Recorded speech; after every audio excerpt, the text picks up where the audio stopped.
اعوذ باللہ السمیع العلیم من حمزہ ونفخہ ونفثہ۔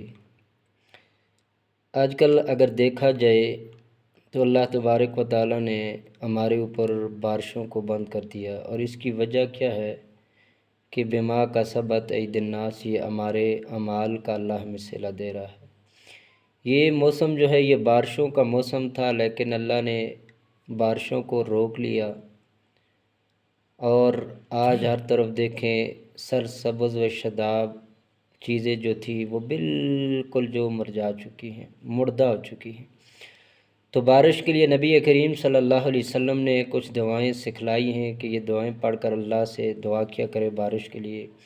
ان میں سے پہلی دعا نبی کریم صلی اللہ علیہ وسلم نے جو سکھائی وہ یہ دعا ہے، اللہم اسقی عبادک وبہائمک وانشر رحمتک واحیی بلدک المیت۔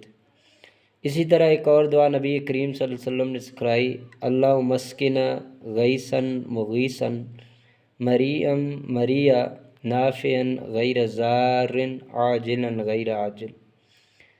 اور ایک اور دعا، اللہم اغثنا اللہم اغثنا اللہم اغثنا، اللہ تو بارش دے، اللہ تو بارش دے، اللہ ہمیں بارش دے۔ تو یہ تین دعائیں ہیں، یہ ہر بندہ یاد کرے، اور یاد کر کے ہر وقت کثرت کے ساتھ دعا کرے، اللہ سے یہ دعائیں پڑھ کر دعا مانگے، اللہ ہمارے اوپر بارش نازل فرما، انسان، درند، پرند، حیوانات اور یہ سرسبز شاداب جو درخت ہیں، یہ پودے ہیں، یہ ہر چیز پانی کے گھونٹ گھونٹ کے لیے ترس رہی ہے، اللہ ہمارے اوپر اپنی رحمت کی بارش برسائے۔